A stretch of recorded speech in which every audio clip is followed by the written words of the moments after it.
अस्सलामु अलैकुम, अस्सलामु अलैकुम व रहमतुल्लाह, अस्सलामु अलैकुम व रहमतुल्लाहि व बरकातुहू। सलाम तीन तरीक़े से करते हैं।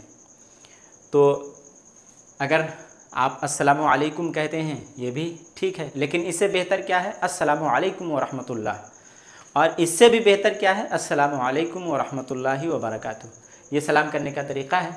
जैसा सलाम करेगा उस तरह आप जवाब दे सकते हैं। अस्सलामु अलैकुम सामने वाला कहता है तो आप कह सकते हैं व अलैकुमुस्सलाम, लेकिन बेहतर जवाब देना चाहिए।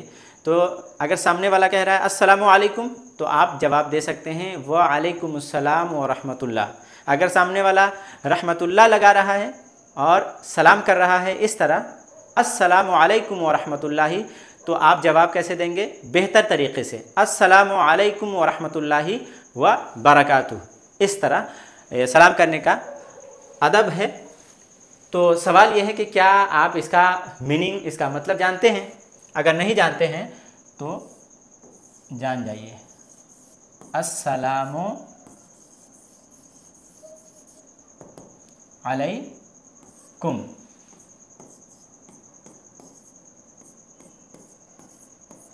अस्सलामु अलैकुम सलामती हो, अलैकुम आप पर, पीस बी ऑन यू। एक तरीक़ा ये है। दूसरा क्या है, जब आप सलाम करते हैं तो अस्सलामु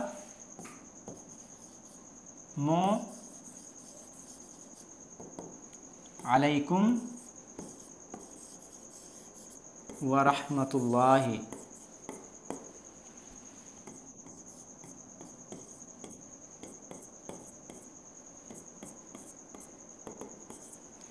इसका तर्जमा हो जाएगा अस्सलामु सलामती हो, अलैकुम आप पर, वा का मतलब होता है और, रहमतुल्लाह अल्लाह की रहमत, यानी आप पर सलामती भी हो और अल्लाह की रहमत भी हो। और तीसरा तरीक़ा क्या है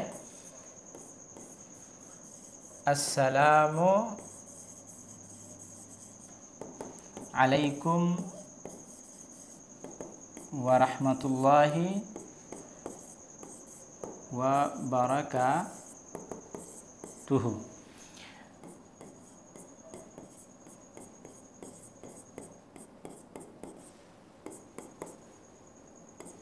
इसका मतलब है कि सलामती हो अलैकुम आप पर, व रहमतुल्लाहि और अल्लाह की रहमत हो, व बरकातुहू और उसकी बरकत हो।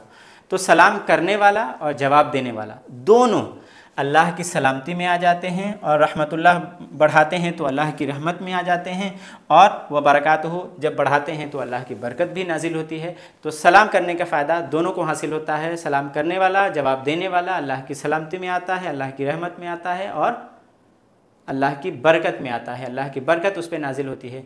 और एक हदीस में है कि अफ़शुस सलाम बैनकुम, आपस में सलामती फैलाओ, इससे मोहब्बत बढ़ती है।